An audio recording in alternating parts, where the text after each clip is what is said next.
Hey guys, welcome back to the Snipe and Score podcast. And we had an announcement that revolves around that name here a little bit after we get into talking about the hockey stuff. We're finally back.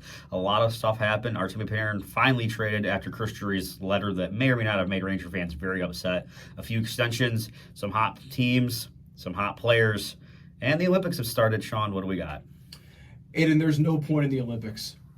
No, there's no point in the Olympics. Why is that? Isn't that disappointing? Braden Point will not be in the Olympics. I don't know. You had me really Sorelli'd for a second. All right. How about we start with our studs and duds? Who's your first stud? It's not a team, and it's not a player. It's an entire division, minus Florida, but yet they're still in it. The Atlantic Division is on some kind of drug that I don't know if they make legal in any country in the world. Currently, Tampa Bay leads the division with 78 points. They've won 5 straight. They have been just the talk of the NHL since their 1-6-1 start. And then they're followed by Montreal and Detroit, both tied at 72 points each. So they've been on heaters. And then, wouldn't you know, the Buffalo Sabres' hot streak was not a streak. It was success. They currently hold the number 1 wild card. They sit 4th in the Atlantic with 70 points, and right behind them are the Boston Bruins, who have somehow found a miraculous comeback in the second half of the year, or second after the Christmas break. They've kind of just been on fire. They sit in the last wild card spot in the Eastern Conference with 69, nice number, points. They are followed by Ottawa, who finally gets Linus Ullmark back, and they have been playing some fantastic hockey. They went on a streak, putting them 6 points out of a playoff spot, but with how the Eastern Conference is, they still have a chance to make it. We'll see if they can keep ground. And then Toronto, who looked like after their monster losing streak out west and then losing to Buffalo before that they were going to be sellers. Well, they've racked off 3 straight wins, and they look like they could possibly make a late push towards a playoff spot and not be sellers. And then there's Florida with 61 points. I think that even if they get Tkachuk back and they start getting healthy, I really think that they're 9 points out of a playoff spot right now, and the Atlantic is if you're behind points now, you are struggling. Like, you need to have a couple teams fall off, and you need to have a monster run the rest of the way, because it looks like in the Atlantic you're going to need at least 100 points to make the playoffs, which is absurd. It is. But I think that Florida's done, but this entire Atlantic division's been fantastic. It sucks as a Sabres fan. The 1 year we actually find some success, that the entire rest of the division is competent, which sucks, but I love it for hockey. It's entertaining, and hopefully they continue the pace the entire division the rest of the way through, with a couple teams in front of Buffalo, kind of falling off to confirm that, wonderful thing that we've been dreaming about for 14 years. Yeah, you took the words right out of my mouth. I don't really have anything else to add except for a couple things. Number one, not related to the Atlantic Division, but it's nice to actually sit face to face with you, because now I can actually have a conversation every time we film, with the exception of that one episode we were sitting on the couch side by side in that whole picture frame. The studio. Yeah, the studio. Now we actually get to sit down and sit with each other face to face. We're not going to be in this room for the foreseeable future. It'll be even better than that, actually.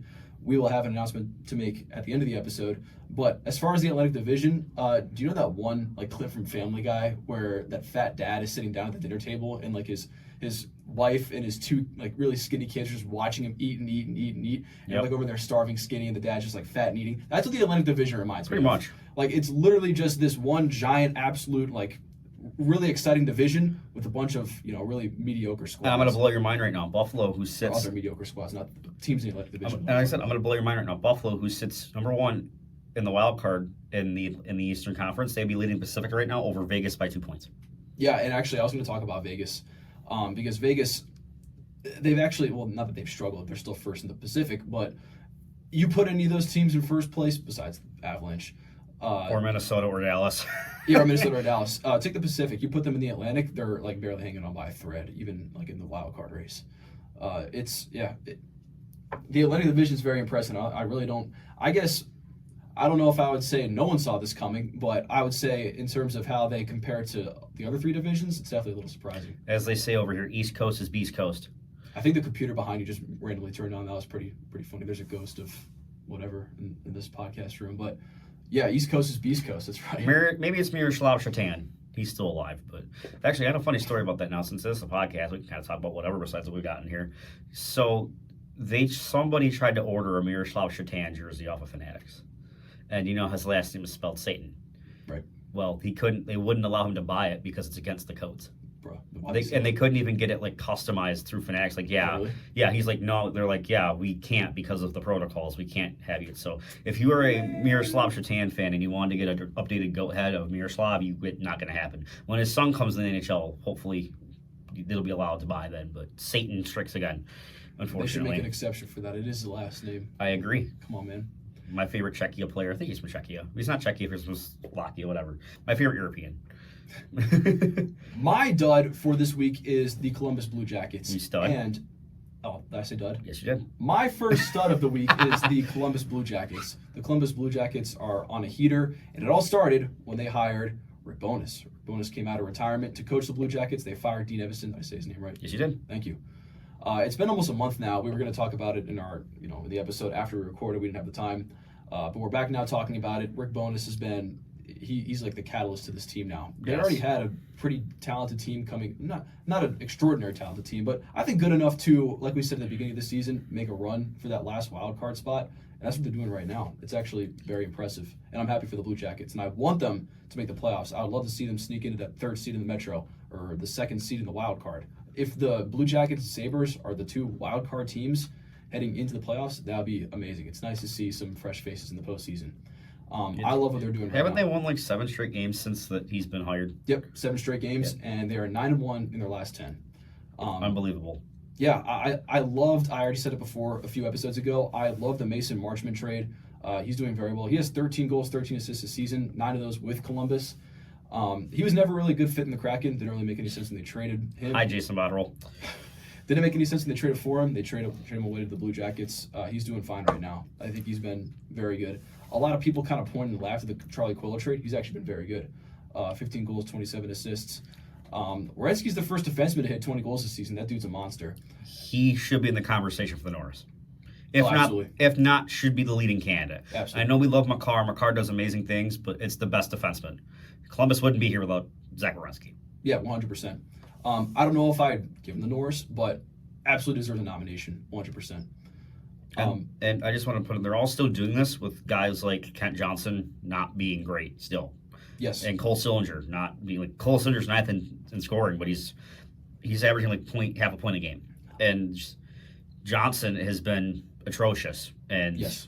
Yeah, they're doing all that with some of the guys, and a lot of it goes to probably your next point, the goaltending. Yes, exactly.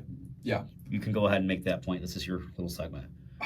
Wait, Jet Greaves? Yes. Yeah, he's been excellent. Merzlikins. Every time I mention Merzlikins, I think of that one clip where I think they beat the Blue Jackets, the Capitals, in a shootout, and the team is like all huddled up, pointing and laughing at Merzlikins. Oh, that was so funny. Jet Greaves has been excellent. I mean, talk about a guy that just literally came out of nowhere. Yeah. I mean, I'm really happy for him. Elvis left the building early against the United States today. We'll get to that in a little bit. Yes, we will get to that. Yeah.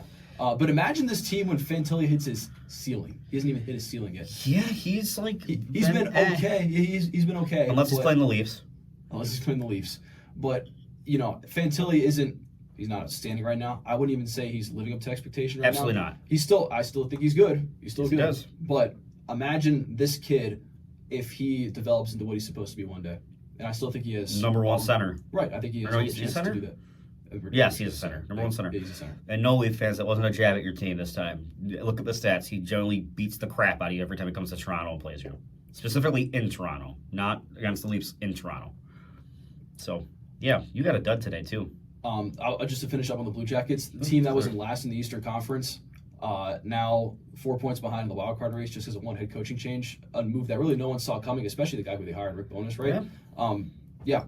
I'm happy for the Blue Jackets. They're one of the teams that we both called would be sneaky contenders to maybe sneak in that last wild card spot. We will have a review of our predictions at the end of the year, and I had Columbus as the 8th seed over Buffalo, and we'll see if that makes that way. It's just hilarious how Buffalo goes on a monster stretch after they fire their general manager, and now Columbus fires their head coach, and they go on a monster stretch now. That might help them propel the playoffs. And the thing is, I think they always had that young, promising talent. They just never had the leadership or anything to get them to where they needed to I 100% agree. My dud.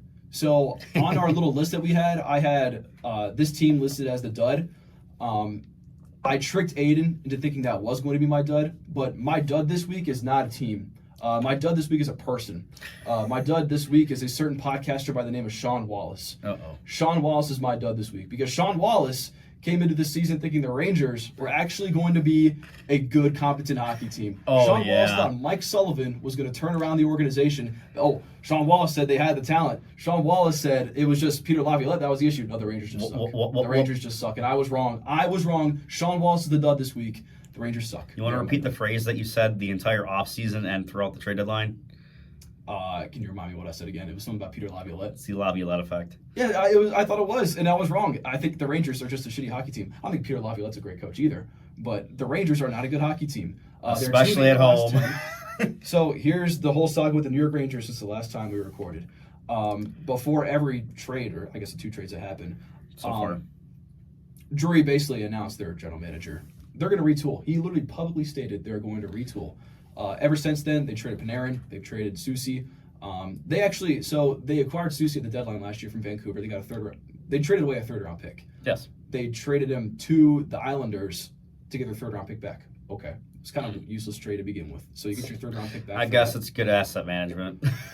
I guess. And then 3 days later, after Drury publicly announced the retool, and that they were going to sit Panarin. That was what I was going to get. Okay. 3 days sorry. after the retool announcement, they announced that Panarin is basically, he's on his way out. So they traded him to the LA Kings. I think the return that they got for him, many expected more. I remember a lot of Rangers fans speculating, we want your best prospect. We want a 1st-round pick. We want a 2nd-round pick for a 34-year-old who's in the last year of his deal. Who has a no-move clause? You know what the Islanders got? Do you realize what the Rangers got instead of their best prospect and that 1st-round draft pick that everyone was talking about? Do you know what they got for Artemi Panarin? I do, actually. They got a 3rd-round pick and Liam Greentree. And a conditional 2nd-round pick. Conditional 2nd-round pick. I'm pretty sure it's a conditional 2nd-round pick. That's all they got. What a start to the retool. The Rangers are not in a good spot right now. Yeah. So this is the 2nd letter that's been penned to Rangers fans. The first one was penned in 2018 when they blew it up and then got Lafreniere, got Kakko, who was traded, got Keandre Miller, got all these prospects, and then signed Panarin. That kind of helped speed it up. And they were good. And then last year, we all kind of saw the ship kind of sinking. Right. And then this year, y'all thought, oh, well, it's the same team minus Chris Kreider. Chico Trooper's already gone there, but minus Chris Kreider, which I didn't think that return was great. And it's not looking great because Kreider's been pretty decent for the Ducks. But it's not going over well with fans. The first one, fine. It was time. This one, there's no direction. Yep. And they have no faith in Chris Drury. Yep. And I don't blame them, personally. But with a guy that's a fan of a team that's went through multiple GMs and multiple different retools, rebuilds, whatever you want to call them. I wouldn't have faith either. Just to kind of expand on the trades, yes, Carson Soucy traded for a 3rd-round draft pick. He was on an expiring contract. Makes sense. He wasn't going to resign. Want to go contender, or I guess a playoff team, I guess in the Islanders. Possible team. It's fine asset management. I've got no qualms about it. The Islanders needed help in the back end because we just needed help there. But besides Schaefer, besides Matthew Schaefer, who's been an outstanding 1st overall pick so far into his very young NHL career, they really don't have anything because Pelech and Ryan Pulock have both been kind of underwhelming. And Mayfield is the same way. And Tony DeAngelo, while he's great offensively, he is terrible defensively. He's not very good at playing defense. That Islanders team is being carried a lot by their fantastic goaltending with Riddick and Sorokin, but it's not a conversation for here and now. And then we get to the Artemi Panarin saga. And he pretty much said, yeah, I want to go to LA, and I'm only going to LA. So they got Liam Greentree, who was its 1st-round pick in 2024. And it's been proven that he played really well with Ilya Protas, who was his teammate in the CHL, and as soon as Protas left, his stats have been very underwhelming. Yes. And he's like a B to a B plus level prospect. Yep. And then they also receive a conditional 3rd-round pick. I thought it was also a 2nd. So it's a conditional 3rd-round pick that can become a 2nd and a 4th-round pick in 2028. So that's the return. They have a 3rd and a 4th for them. That 3rd can become a 2nd-round pick if the Kings win a playoff round this year, which ain't going to happen. They're going to play Edmonton. They're going to lose in probably 6 games, and then Jim Hiller's going to get fired, and we're all going to laugh again. Yep. Here's my prediction for the playoffs. You're welcome. And then he signs an $11 million contract, 2 years. I don't like it. For the Kings, they continue to get older. I had them missing the playoffs this year. Probably isn't going to happen, but what I saw from them, they're not a dangerous team. Will Artemi Panarin make them a little bit more deadly? I would hope so. He's still a great player. He's still, I think, at point a game right now. Look that up for me quick. I believe he was. Yeah, he is. Yeah, is it 52 and 52? Let me check real quick. I think it's 52 and 52. But last time I saw, which was like literally last week, he was. I think he's got like 20 goals. 1938, so Okay. 57 points, 52 games, so yes. Okay, so he's over point a game. He's still Artemi Panarin. He's still deadly. He will always be deadly. He's great. The Kings just don't scare me. They don't. And I'm not worried about them. But, yeah, Rangers got to do some soul searching here because it is not good. I really do expect them to keep Sullivan coming up because I think Sullivan is a good coach. I think the assets that he has around him is crappy. I don't even know if Sullivan's a good coach anymore. I can't even say whether or not he is or not. Well, I'll put my theory out there. When he's given the American teams, what do? They look fantastic. Granted, I understand it's the best Americans in the world, but you still got to have a competent head man behind the bench. So that's why John Cooper's still doing it because he's fantastic. I think Sullivan's does good. I just think that locker room's so checked out because of all the stuff that's going on that they need a refresh. Yes. Like I'm talking, JT Miller needs to go, but he ain't going anywhere. Trocheck's probably getting traded.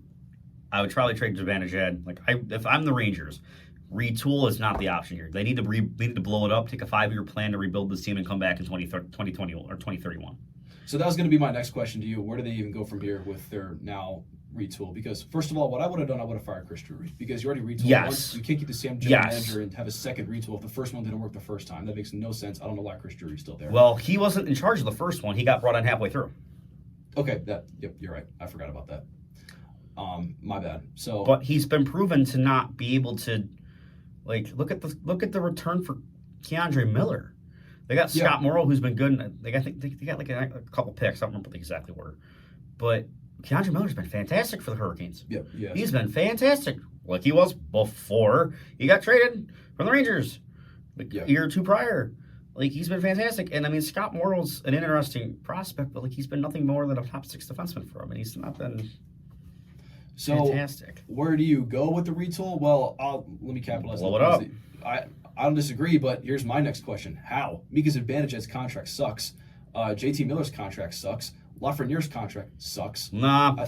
Okay, so I think Lafreniere is their most valuable trade piece, and I say this because he's making $7 million, which is $400,000 more. He's making $7.5.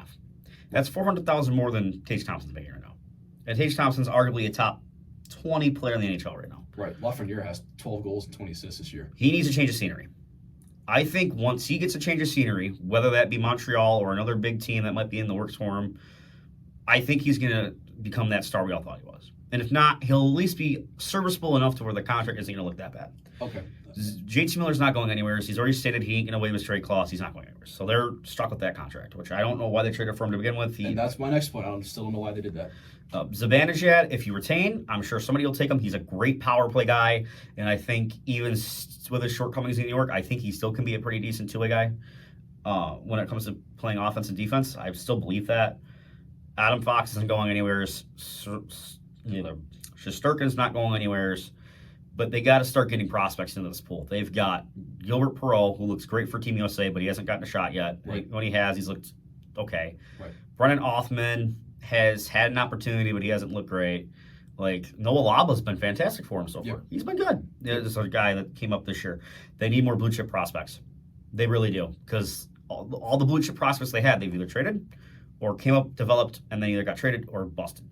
They need to retool this, trade the pieces away, take a couple years of just, rebuilding, and to get the blue chips back. Coach Constantino, if you watch this, you can tell me your input the next time we talk, if you see this episode, and give me your inputs and my thoughts about the Rangers. My thing about Lafreniere, I don't doubt that he's going to be good wherever he goes next. But I'd love to have him on Buffalo. I would love to have him as a Sabre.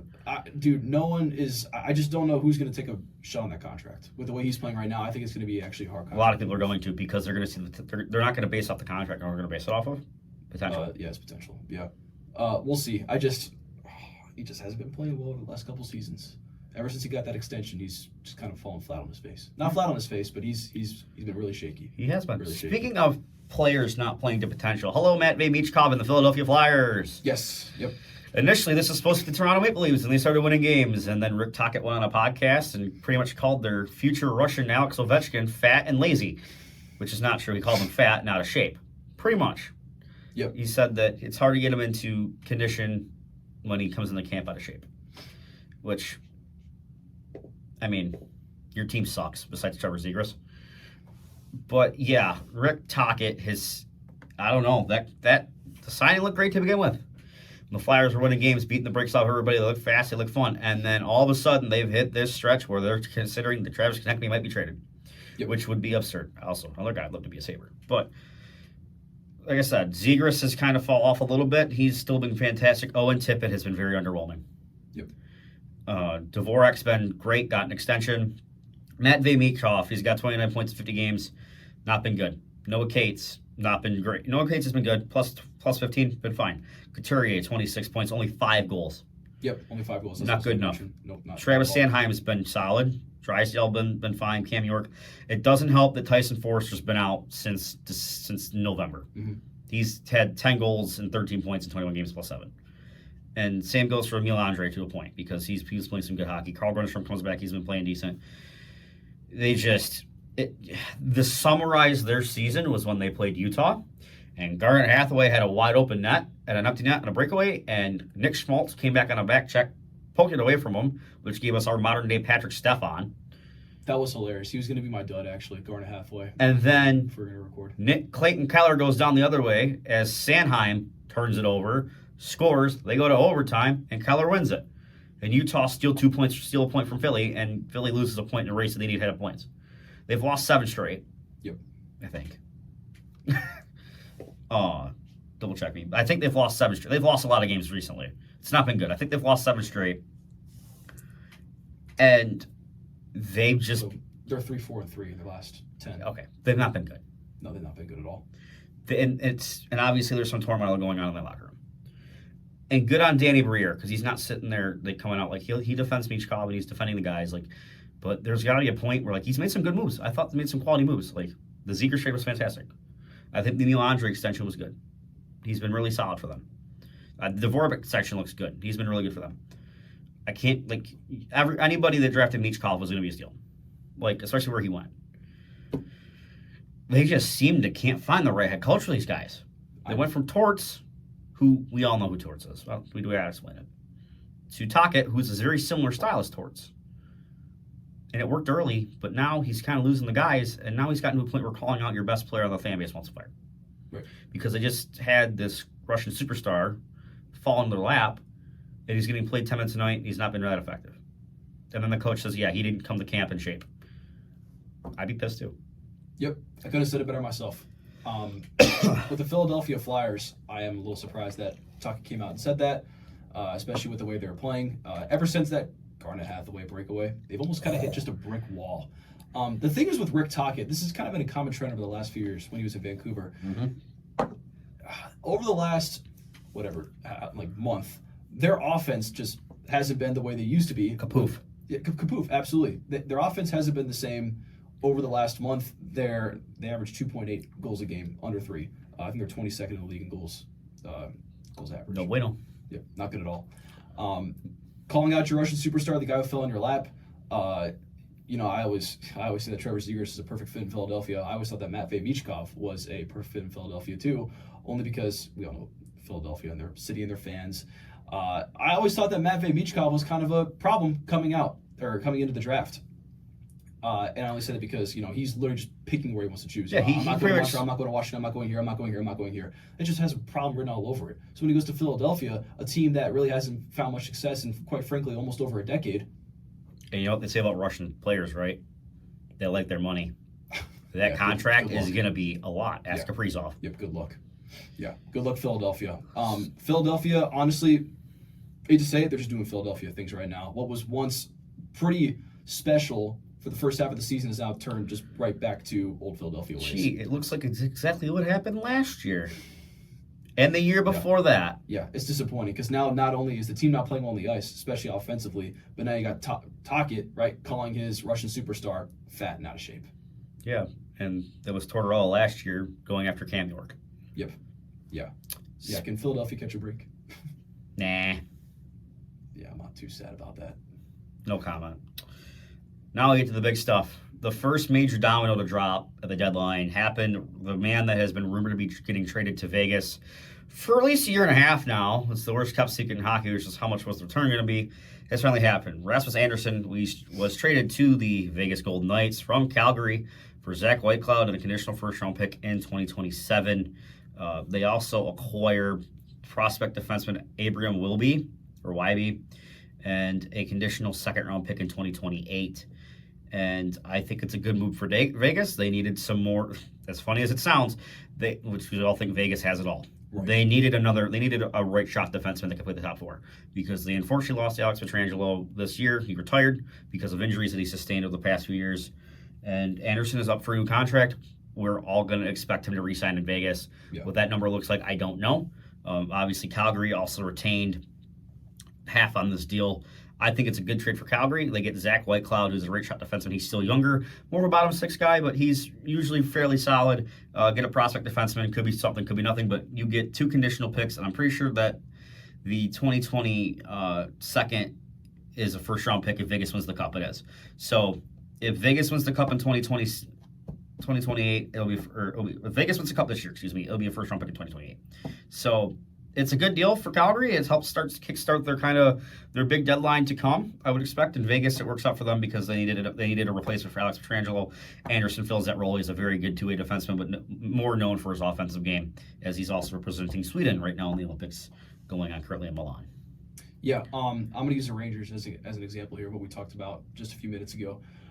What's going to be so hard for the Rangers in their retool is that they have so many guys on a few bad contracts that's going to be hard to get rid of them and then acquire young prospects and draft capital in the process, right? That's the whole point of the retool, like what the Penguins are doing right now. And, it sucks for them because they just did that like 7 years ago and then the whole thing crashed and burned and now they got to do it all over again. The Flames, on the other hand, actually have a piece, or I guess had a piece, like Rasmus Andersson, where he was in the last year of his contract, and they're a team that actively needs to rebuild right now, and they took advantage of it, and they got a haul. I mean, they got first and second, and Whitecloud's not a bad defenseman at all. And they get a prospect. Exactly. So I thought it was a very good trade for Calgary. They made the right move. This was truly getting your player who you probably wasn't going to be back at his peak value. You couldn't have asked for a better trade. Anderson wasn't re-signing there. We all knew it. And so far with Vegas, he's got 4 points in 8 games. He's a +3. And with Calgary, he had 30 points, 10 goals, 20 assists. He was +3 there through 48 games.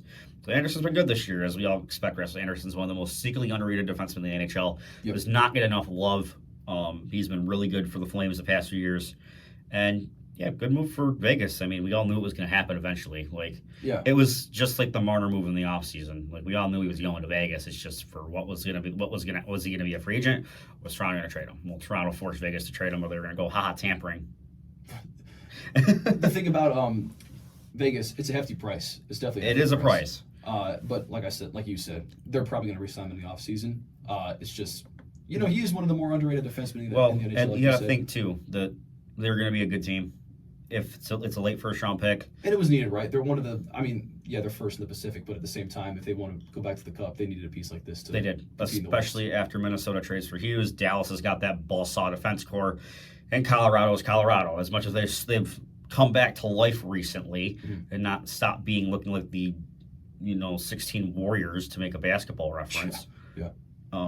I think it's so funny we're saying this about Vegas, though, only because, like you said earlier, we all think they just have it all. And then, they have to go out and make a trade like this because, they're kind of falling behind now. Because they needed help. I still think they need some help in the defense core. No offense, but as Ben Hutton is pretty solid defensively in the bottom six, I'd rather throw somebody else out there personally. But we'll see what they do. So the Rasmus Andersson, though, in terms of, I know it's been a month now, in terms of how these trades have panned out, hefty price, but Rasmus Andersson, I don't think is a bad addition at all for the Golden Knights. I think he's been pretty solid.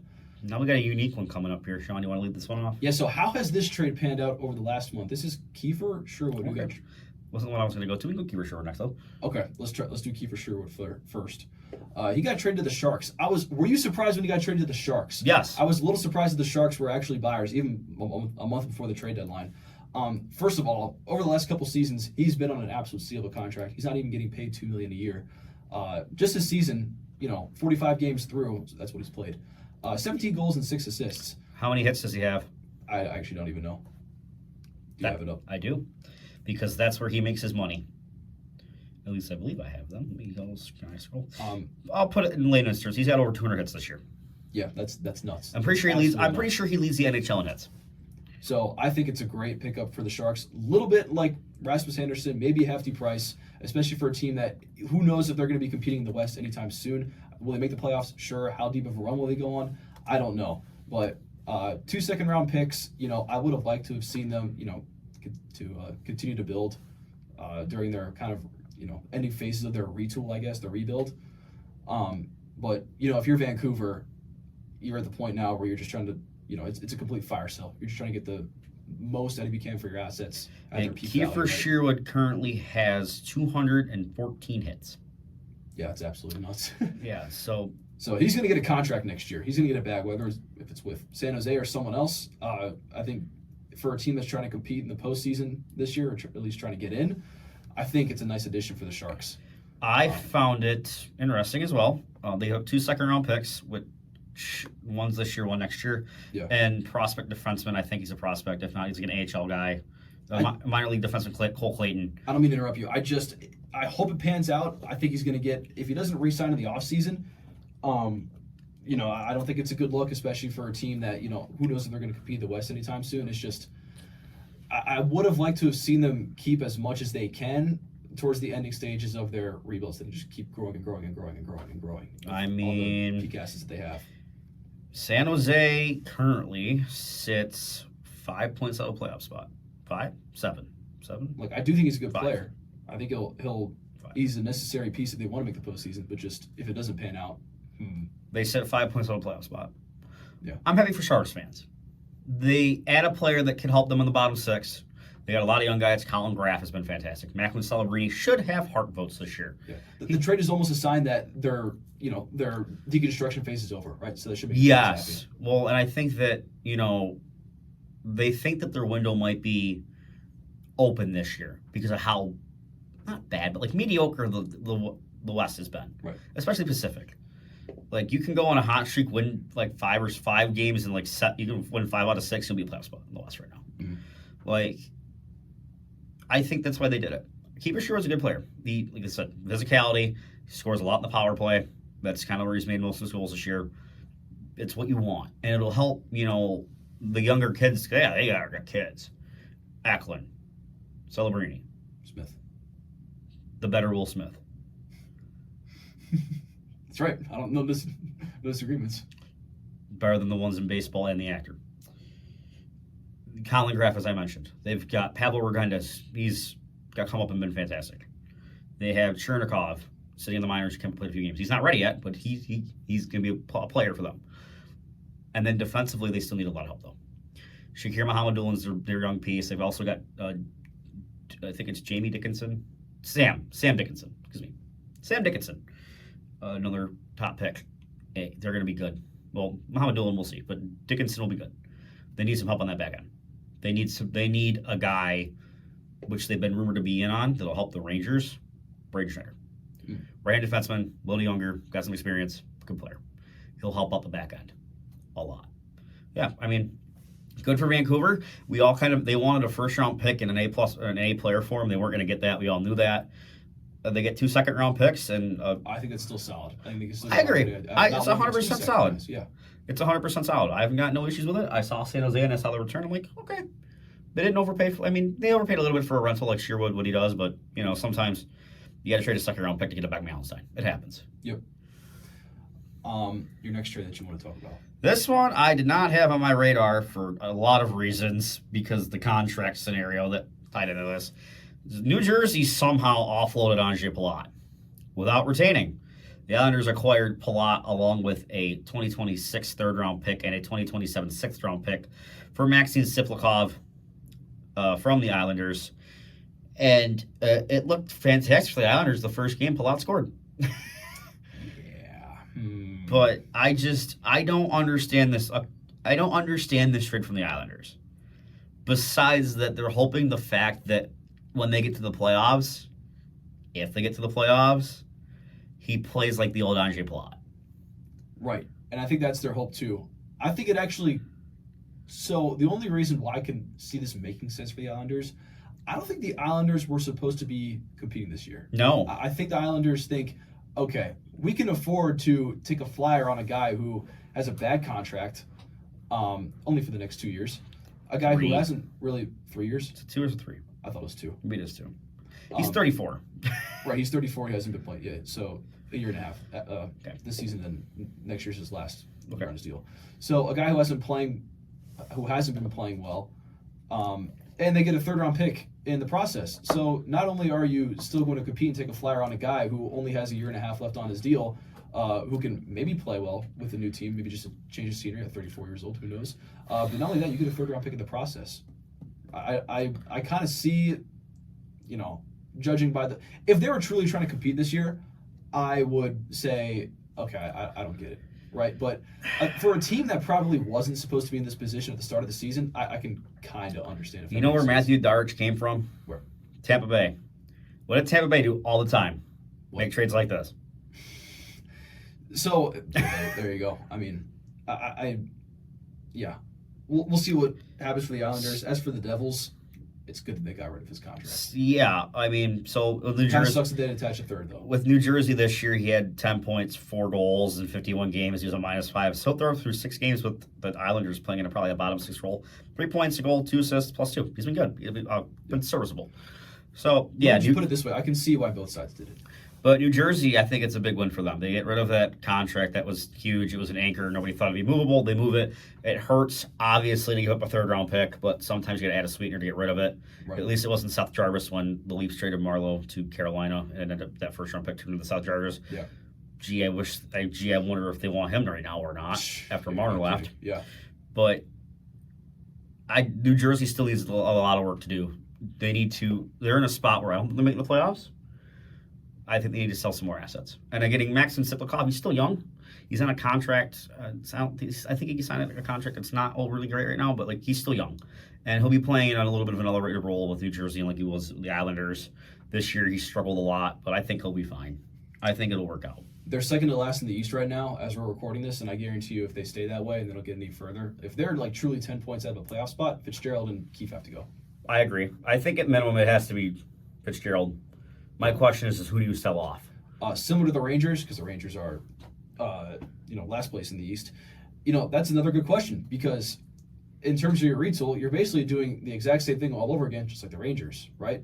I mean, their retool started at the same time, and now they're doing a fire sale all over again after the retool. The difference is they've actually got talent. Like Jack Hughes is a stud when he's healthy. Jesper Bratt, stud. Timo Meier, as the contract does not look great, he's a solid player. Luke Hughes is not going to be this bad forever. The contract looks awful right now. Yeah. But I think he's a hell of a lot better of a player than he is actually playing right now. Do you get rid of Dougie Hamilton? Is Jonas Siegenthaler possibly an option? Is there a team that needs goaltending badly that takes a flyer on Markstrom 50% retained? Yeah. Do you move on from a Cody Glass who's been on your bottom 6? A Paul Cotter? Who are we moving out here? Or do you want to give up on Dawson Mercer? I wouldn't. I think he's a fantastic player. I don't think New Jersey would move on. I think it'd be stupid if they did. But who of the young guys are you considering moving on from to try to get different assets back? That's what I'm kind of thinking. Devils fans, let us know if you watch this. No, I think that's a good point. And if both teams are going to decide to retool, Stefan Nason, another guy. If both teams are going to decide to retool, well, the Rangers are. But if the Devils do decide to do that at the deadline or this offseason, it'll probably be, like what you said, a little easier for them because they actually have some talent on some decent contracts that they can move for capital or younger players. Yes. Now we got to go on to the extensions. Who's up first, Sean? We'll talk about your boy first. We can talk about my donor. All right, go ahead. Josh Doan.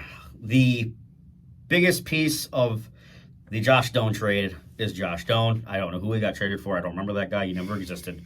Josh Doan has signed a 7-year contract extension with the Buffalo Sabres with a AAV per year of 6.95 per year with a $7 million signing bonus for the first 2 years, meaning he's only making 3.5 against the cap. It is important because we no longer have an internal salary cap, which means we can give out signing bonuses. Very happy. Fantastic deal. And that's not Sabres bias. It's a steal. He looked great for Utah on their fourth line last year. The analytics looked great. We were like, oh, is it just because he's playing the fourth line, not having gets bumped up, playing on the first line with Tage Thompson, mix in Zach Benson, take Alex Tuck where they're rotating, and he's having a career year. through 57 games, he's got 18 goals, 39 points. I think he might still, but at one point he was leading the NHL in takeaways. He has been fantastic defensively. Do not let that -7 this season take away from that. He's been fantastic. I mean, he was a -4 against Pittsburgh, but the Sabres in general sucked that game, so I wouldn't put too much into it. So he's been fantastic. Josh Doan has just been fantastic this year. I couldn't ask for a better addition over JJ Peterka. They've been similar in points. Dream. I need to buy his jersey. He's been fantastic. He's been great. His contract's excellent for Buffalo. It's going to age like fine wine, just like Tage Thompson's contract did. Just like Matthias Samuelsson's contract has. Lol. We wouldn't have said that last year. Mikhail Samuelsson, my bad. Sorry, go ahead. I was just going to... Sorry. Mikhail Samuelsson. Yeah. He's no longer Matthias. He's Mikhail Samuelsson. Mikhail? It's not spelled Michael, and it's not spelled American. It's Mikhail Samuelsson, former forward for the Red Wings. He's Swedish. It's spelled Mikael. Mikhail Samuelsson, not Michael. Anyway. I was waiting to make a joke. Yeah, I was really a fan. Well, first of all, Kevin Adams actually made a good trade. He's made a lot of good moves. The problem is the bad outweighs the good. And obviously the team hated him because as soon as he got fired, they're like, "Oh, we can play hockey now." I was a big fan of when they traded away, Dylan Cousins for Josh Doan. If you know, you know. Sorry. Anyway, I had to make that joke. Anyway, I don't get that one. Article story. Oh, yeah. I edited an article where someone believed that Dylan Cousins was traded for Josh Doan, but anyway, that's besides the point. Josh Doan and JJ Peterka, I think, first of all, at this point, Josh Doan, I think, actually has higher value than JJ Peterka at the moment. He does. Because Josh Doan, unlike JJ Peterka, like you said, can play defense. Josh Doan is one of the better, I guess, two-way players in the NHL, unlike JJ Peterka, and they have similar stats. I'd put the word similar young in offense. front of that phrase. He's one of the better younger. He's one of the best yet. He's one of the better younger two-way players in the NHL. Okay, we'll put it that way. And I agree with you. And his contract, you look at that contract in 3 years, it's going to be a steal. Yeah, unbelievable. The only player who I wish would actually do something because it'll make this trade look even better is Michael Kessler. Yeah, he's been very underwhelming. Yeah, he's quickly, unfortunately, he's very quickly losing standing with Lindy Ruff. Yep. And I somewhat think it's because of injury. He didn't have a chance to kind of get into it. I'm hoping and praying that they trade for Logan Stanley from Winnipeg and they pair him with him. I think it'll steady him out more. He can go into more of an offensive style, which I think he would prefer to play, and not to play with Jacob Bryson, who looks like garbage and should never see the Sabres lineup again after what he did against Pittsburgh. And because Stanley's more of a hitter, defense guy, I'd love to bring in Logan Stanley. He's like my big board, like my realistic, obviously I won't connect me, I want left for here. Like my realistic one that I want them to bring in, give me Logan Stanley from Winnipeg. But we're not talking about trade deadline stuff. That's going to happen in a month. So at the end of the day, the Sabres essentially decided not to pay JJ Peterka whatever he wanted in terms of money. They traded John Jason Peterka for a guy who is getting a few $1 million cheaper over the next 7 years. They got him for a guy who can actually play offense and defense. And wants to be there. JJ didn't want to be there. Yeah, and he wants to be there. Unlike JJ, who didn't really play much defense, but not only can Josh Doan play the same amount of offense as JJ, he can play way better defense. The Sabres won that trade by a mile. That is an excellent trade, and I can't believe Kevin Adams... I think it's win-win so far, but I think right now it's favored on the Sabres side. And I think it's hilarious because over the summer when this happened, I was pointing and laughing at you. I thought it was a joke of a trade. I didn't. We all did. Yeah, and look at it now. Look at it now. It's actually unbelievable. And you're right to be high on Josh Doan. I was high on Josh Doan, but I wasn't this high on Josh Doan. I didn't know he would be this good. You know what the best part is? Everybody looked at me like I had 4 eyes when I said, yeah, he's going to be... I did. I said he should be playing on the second line, and you're like, are you saying? I'm like, no, he should be. Yep, good call. I was wrong. No, I applaud you. Even I was wrong. Really he's not a call. second liner. He's a top liner. That was a really good call. Next extension. We'll gloss over this one quick before we get into the other big one. Sam Malinsky signed a 4-year extension with Colorado, worth $4.75 million a year. I think all the extensions that we're going to talk about here are steals, and this one in particular I think is one of the bigger ones because this dude, well, first of all, he's 27. He's still pretty young. He has 3 goals and 22 assists this year. I think, like I said, with the Josh Doan one, looking 2 years from now, when the cap goes up, this is also going to look like a steal. He's a great player. Quote it and put it on a t-shirt. Plus minus doesn't mean a lot, but he's got a plus 30 with the Avs this year. He's been playing some great defensive hockey for them, which is more his play style. So, yeah, good for Colorado. They lock up more of the core to a very cheap contract. Yeah, for good a deal team for that's them. going to need to spend a lot of money to keep all their guys, that's a great contract. So, yeah. Outstanding value. There was another defenseman that got extended, and this was a little bit bigger, and we got to talk about it a little bit more. Sean, want to take that one away? All right, Philip Broberg signed. Sure, I don't have the numbers. 6-year extension? Sorry, 6 year, $48 million. So $8 million a year. The Blues stink. The Blues are not good, but They're mediocre. they're not making the playoffs. I can tell you that right now. They're not. They haven't taken that next step forward in quite a while since they won the Stanley Cup. The thing about the Blues is though, if they want to, I lost my train of thought. If they ever do decide to shake things up, this is one guy that you probably want your team to try to build around. I think this is a solid contract. It's another one that in probably 2-3 years when the cap goes up is going to look like a steal. He's only 24 years old. He's only getting better. The numbers that he's putting up now, he has 3 goals, 16 assists this year. He had 8 goals, 21 last year. Only getting better. I think it's a very good sign for the Blues. I agree. Not really too much to add. I mean, he's good. He's young. He's beefy, and he can play offense and defense. Yep. So he's going to fit really nicely on that top 4. He already does. He'll be good in the top 2, depending on if Cam Fowler kind of goes up on the lineup with age, and if they trade Colton Parayko, because he's been a name that's been thrown around the past couple of years about possibly being involved in a trade along with obviously Robert Thomas and Jordan Kyrou. But the asking price for those two are astronomically absurd. So Yes, they are. I don't see them getting moved this offseason, or this trade free agency. Hayden can't talk, guys. I'm sorry.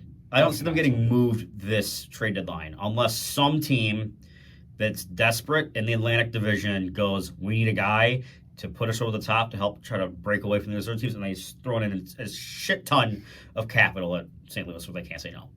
I'll still stand by my point and say the Blues need to shake it up. They do. They stink. I wouldn't even call them mediocre. I think it's actually a compliment. They have the second worst goal differential in the league. They have 49 points. They're second to last in the West. Olympian Jordan Bennington has a thing to do with that, but apparently when he plays for Cadden, is God. Yeah, I guess good call by John Cooper to name him the starter. I still, Caps bias. Jordan Bennington is not better than Logan Thompson. I'll tell you that right now. Speaking of the Olympics, we're going to shoot into that really quick. We're going to go start with the women's. They have finished up their preliminaries. The United States went 4-0 in their preliminaries, scoring 5 goals a game. They only allowed 1 total. Yes, total, including a 5-0 shutout of Canada. They were one of 10 teams that qualified for the quarterfinal, or one of 4 teams, to qualify for the quarterfinals. It'll be Czechia versus Sweden, U.S. versus Italy, Canada versus Germany, and Finland versus Switzerland. Unfortunately, Japan and France were eliminated from the tournament. But yeah, the United States right now for the women's look like to be the clear favorite, being led by their youth and talent. Going to be first overall pick, Abby Murphy. Going to be the first overall pick this year in the PWHL, also led by Caroline Harvey. She's been fantastic. She's just been great, and obviously Alicia Edwards, I believe, or Miss Edwards, I forgot her first name. My bad, guys. But Edwards, who played forward last year, now as a defenseman, looks fantastic. I think it's Alicia Edwards. I could be wrong. Let me look. It might be Aaliyah. I'm very wrong. I could be wrong. But she's been fantastic. Alicia Edwards is an Is Alicia? American professional wrestler. Okay. What's her name? First name then? I'm terrible right now. Is it Lila Edwards? Yep, Layla Edwards. Okay, Lila. Okay, I got it. Okay. Lila Edwards. She's been fantastic for them after switching to defense. She's been great. The women's looking good. Canada looks beatable. And Canada looks very beatable. Nice. The U.S. women should win this tournament in hockey, and if they don't, I think it'd be a failure for them. But I wouldn't be shocked if Canada somehow does Canada things and wins the tournament. Men's started up last night and tonight. Dude, there's no point. Yes, there is. Sorry. Got to talk about it. Yes, we do. So last night, Sweden played Sweden played Italy. They won 5-2, and Slovakia upset Finland 1-0. Juraj Slafkovsky had a great game there, and then William Nylander for Sweden last night played fantastic. Today, the Swiss go and take care of business against France. Canada shuts out Finland, that's women's, my bad. Canada does shut out Czechia, my bad. They look good. And the U.S. takes down Latvia 5-1. Brock Nelson had a pair in that game. And Germany, led by Leon Draisaitl and Tim Stützle, what a shocker, beat Denmark 3-1. Tomorrow on deck for the second games of these prelims for the men. Finland versus Sweden, one of the best rivalries there are in international sports. Slovakia versus Italy. France and Czechia. And then on the and then later that night it'll be Canada versus Switzerland, and then I think the next day the United States plays their second game they do against Denmark on Saturday. So very exciting. And yeah, the U.S. looked good today. Canada looks like Canada, so it'll be very interesting to see. What do you think about, I know we're going to talk about certain hockey team general manager. We'll leave that for next episode. Yeah. 2027 Stadium Series is going to be in Jerry's Dallas. World. Jerry's World. I think a lot of people were, not a lot of people, but some people were unhappy that, both the Stadium Series and the Winter Classic were in a warm state. This doesn't get any better. Hey, it's going to be an AT&T Stadium. The Stadium Series was fantastic this year. I thought it was cool. I actually thought it was, I'm going to get a lot of hate for this. I actually thought it was neat. I thought it was unique that they tried to put hockey. The best part was they said the arena was too cold in Tampa. That was pretty funny. And yeah, it was really cold at the time when they played. But, Florida's been so good for so long now. Not necessarily this year because of injuries. But, for the last 2 seasons, Florida's been a powerhouse, one of the best teams in hockey. So I think they deserve to, have some outdoor hockey out there. I thought it was pretty cool to see that. And I think it'll be even cooler to see hockey in AT&T Stadium. That's one of the better stadiums in the U.S. Yeah, I think that's really cool. And it's coming back to the East Coast here in the next few years. Can't confirm. Actually, yeah, I think you're right. New Highmark Stadium, right? Yes. Yeah, that'll be cool. As the Bills. So the Sabres have the draft this year. We mentioned it earlier, and Gary Bettman did say a year ago that once the new Bills Stadium, which is like 99% complete, which is outstanding, they're ahead of schedule, that they will be coming back to Buffalo, where the entire Winter Classic all began back in 2009, I believe. Yeah, that'll be really cool. They'll be coming back. I honestly, you know what I think they'll do? They'll do it in 2029, unfortunately, instead of 2028, because 30 years since the first one. Oh, and it only makes sense. Yeah. And I guarantee you, I'd laugh. It'll be Buffalo versus Pittsburgh because even though it should be Toronto versus Buffalo because it just makes sense. But yeah, we'll see. It'll be really cool, but they'll absolutely have it there, and it'll be really exciting. I'm happy for you guys. What was I going to mention? I think it's going to be Vegas' first outdoor game too, right? Second. That'll be cool. Who'd they play first? Seattle got shut out by Joey DeCourt. Yes, that's right. I 3-0. totally forgot about that. Was that Seattle? That was Seattle's second year in the league, right? Yes. Yes. Got shut out 3-0 by Joey DeCourt. That was cool, and I didn't even think about that. It was two fantastic. Teams. Time for player of the day. Yes. I have a cool one. God. I'll go first. I don't know if it's cool, but I don't know. Am I going to get it? I think it might stump you. We'll see. Last you have. So this guy's undrafted. Oh, God. He's undrafted. He's 25 years old, defenseman. Okay. Montreal Canadiens, debut in 2022. All right. Debut season, scored 5 goals, had 8 assists. This is his 4th season with the team. This year he's played 50 games. All right. He has 1 goal, 1 assist. Is it Jaden Struble? Nope. Is it Caden Gooley? Nope. He's interesting. It's not Struble, not Gooley. Defenseman. It's our Jack guy? That is correct. A jackass, honestly. Arbor Jackass, that's what I call him. Wi-Fi. Yeah, Arbor Jackass, my player of the day. Give me yours. Why did I even guess Caden Gooley? He was a high draft pick. I'm an idiot. All right. My player was drafted first overall in 2006 by the St. Louis Blues. He played with St. Louis. And he made his NHL debut in 2007. He played for the Blues for 2.5 seasons, to where he was traded to Colorado in 2011. He played with the Abs all the way up until 2024, where he signed in Buffalo. And then that year he was traded to the Flyers. He stayed in Philly that offseason and then got traded back to Colorado in 2024-25. He's got 95 goals, 348 points, and over 1,000 games played. Who is he? EJ Eric Johnson. Good job. Yay! I finally got one after a million. Thank you for making that easy. I appreciate that. Thank you. Eric Johnson, current ESPN analyst Eric Johnson. So I picked Jack Guy only because of his last name. I honestly can't pronounce his name for the life of me until I finally just got in my head that it's Jack Guy. Because when you look at it, it's Ksija, whatever it is, however you say that name. It's Jack Guy. Yeah.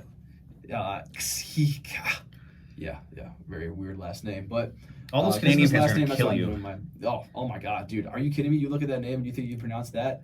Dude, if you looked at that and someone told you, yeah, you pronounce that Jack-eye, ain't no way I'll be able to. No one's getting that first try unless you're Canadian. It's like looking at Matthias Samuelson's dad's first name and saying that's how that's pronounced.